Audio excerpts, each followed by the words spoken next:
l'étranger. Pour changer le monde, commence déjà par te changer. Est-ce que le message est clair? Est-ce que le message est clair?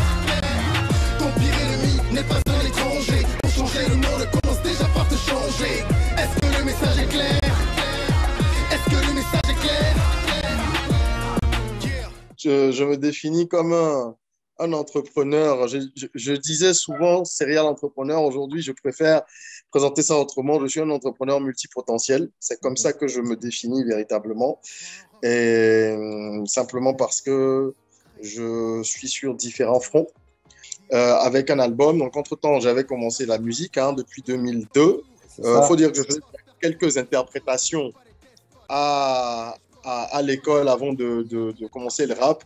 En troisième, en seconde, j'ai pu faire une interprétation de Cisco et une autre de Poetic Lover. Ah, Cisco, quelle chanson?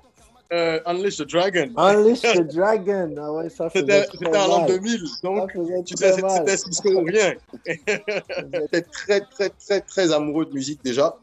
Et en première terminale, que j'ai fait les 2 classes en une année, là, j'ai rencontré Daniel, donc Nasty Nesta. Et très vite, je me suis découvert une fibre pour le rap parce que ma première passion, c'est l'écriture. L'écriture, oui. En fait, j'écris des petits livres. Ma mère a gardé plein d'archives. J'écrivais des histoires, des BD, plein de choses de plus petits. Et du coup, j'ai trouvé que le rap était un bon terrain d'expression parce que tu peux dire beaucoup de choses dans un laps de temps assez court. Oui, c'est un bon conduit pour l'écriture. C'est ça, merci, c'est un bon conduit. Si tu vendais de la poésie déjà. Exactement, exactement. Donc, c'était pour moi tout bénéf, entre guillemets, de faire du rap.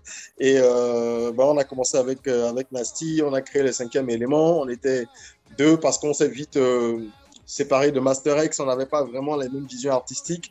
Donc, on s'est retrouvés à 2. Un peu plus tard, on a rencontré S.A.M. Donc, le 5e élément, c'était 3 personnes finalement. Et on a créé le Takaku Record avec DCH et qui est Mouna aujourd'hui, qui est au Sénégal, et puis BMG Yari.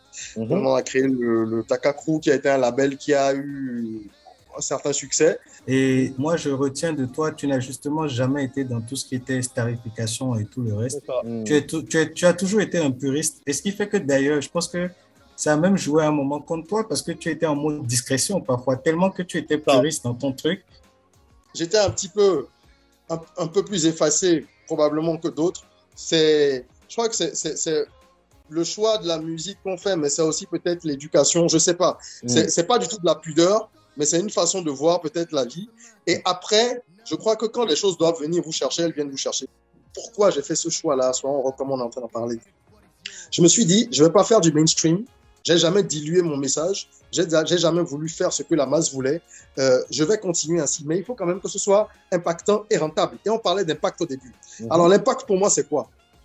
C'est pouvoir faire danser les gens, les faire sourire, tout ça, tout ce que fait la musique, mais pouvoir laisser quand même une empreinte en termes de message.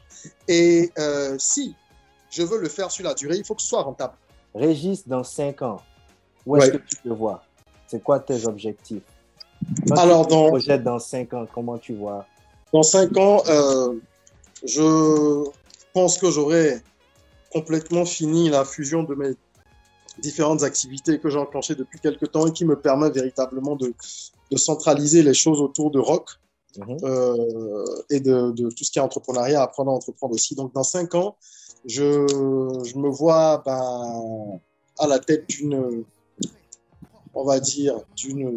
entreprise ou en tout cas d'une organisation multitentacule et qui en fait permet justement de faire de la production musicale de moi et d'autres artistes sur des thématiques justement rock, une maison d'édition pour des livres qui sont, puisque j'en écris et je veux éditer d'autres personnes qui sont dans ce schéma, une branche qui fait de la formation, en fait les différentes activités qui sont déjà en cours.